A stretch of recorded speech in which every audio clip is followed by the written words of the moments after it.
তো হ্যালো বন্ধুরা, তোমরা সবাই কেমন আছো? আশা করি অনেক ভালো আছো। আমি অনেক ভালো আছি। তো আজকে তোমাদের সাথে শেয়ার করবো একটা মাছের একটা অসাধারণ রেসিপি।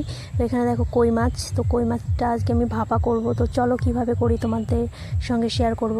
তো প্রথমে দেখো মাছগুলো ধুয়ে পরিষ্কার করে নিয়েছি, তার মধ্যে দিয়ে দিলাম লবণ, হলুদ, আর দিয়ে দিচ্ছি এর মধ্যে বেটে রাখা মশলা। এর মধ্যে আছে বেশি পরিমাণে আদা, জিরে, আর একটু কয়েক টুকরো রসুন, পেঁয়াজ, এগুলো আর কাঁচা লঙ্কা, এগুলো আমি সুন্দর করে পেস্ট করে নিয়েছি। এবার মাছের মধ্যে দিয়ে সর্ষের তেল দিয়ে ম্যারিনেট করে রেখেছি আধা ঘন্টা। এবার দেখো এটা আমি গ্যাসের উপর বসিয়ে দিয়েছি, আর এটার মধ্যে একটুখানি আমি জল দিয়েছি, মশলা ধোয়া বাটির জল।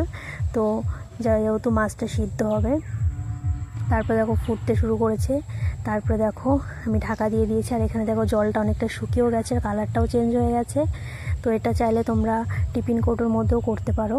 তো তারপরে দেখো প্রায় হয়ে গেছে। তো তারপরে আমি উপর থেকে দিয়ে দিলাম সর্ষের তেল, দিয়ে আর কয়েকটা কাঁচা লঙ্কা দিতে পারো। তারপরে রান্নাটা আমার মোটামুটি কমপ্লিট। এবার আমি গ্যাসটা অফ করে এটাকে আমি ঢাকা দিয়ে রাখবো 5 মিনিট। তো তারপরে আমার রান্নাটা কমপ্লিট হয়ে যাবে। তো দেখো রান্নাটা কেমন হয়েছে দেখে অবশ্যই আমাকে কমেন্ট করে জানিও। ভালো লাগলে অবশ্যই আমার পাশে থেকো, লাইক, কমেন্ট, শেয়ার করে দিও। খেতে কিন্তু অসাধারণ হয়। তো আজকের ভিডিওটা এই পর্যন্তই।